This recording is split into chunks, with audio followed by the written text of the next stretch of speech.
record, we wanted to return to some of the more iconic artwork that Neurosis has been associated with in the past.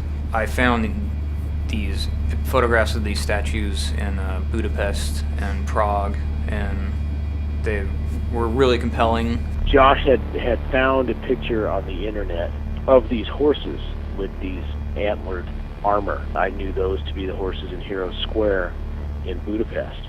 And so I instantly was extremely intrigued that he had picked up on something that I already inherently totally loved image-wise.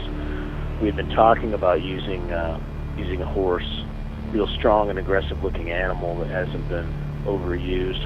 We agreed that I would go there and basically photograph all the statues. For me, it sort of signifies what might happen if you don't use your full potential, that you just basically become stone and dust. All of the aspects of it, the pictures, the sounds, the volume, the intensity to either extreme has to do with creating a mood.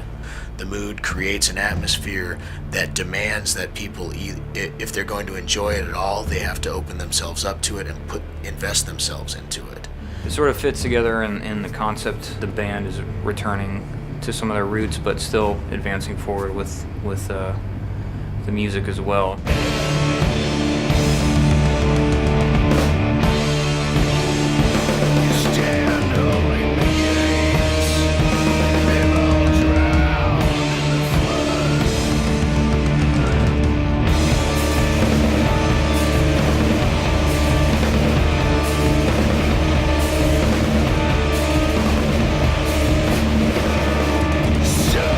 Before we start writing, we will do like a kind of reflection upon where we've been, where we're thinking of going, and where the guitars have been taking us, you know?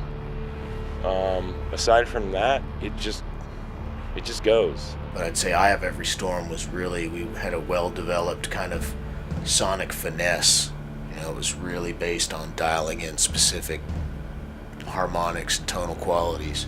And this one is too, but they're nastier.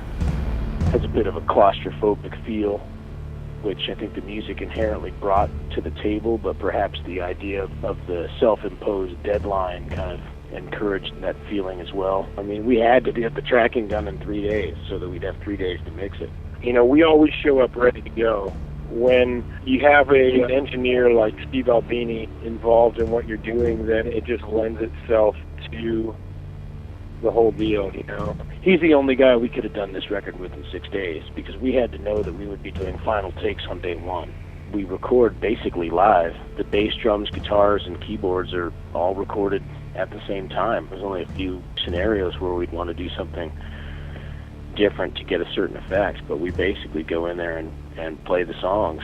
That is basically how it went down, and we just kind of looked at it and were, I guess, stunned in a way, you know. Just we kind of sat there and went, wow, surprised that this happened, but nonetheless, it did.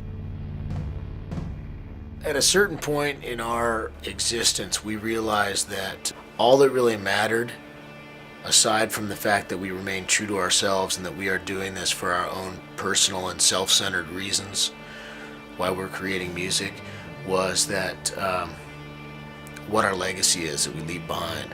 We're the ones recording it, we're the ones doing the artwork and doing all the hard work of promoting it and everything. Then that's craftsmanship, that's true art, that's coming from a more traditional value of where our music comes from. And that's it. I mean, we're committed, that's our commitment to each other, is that we will do this until one or all of us is gone.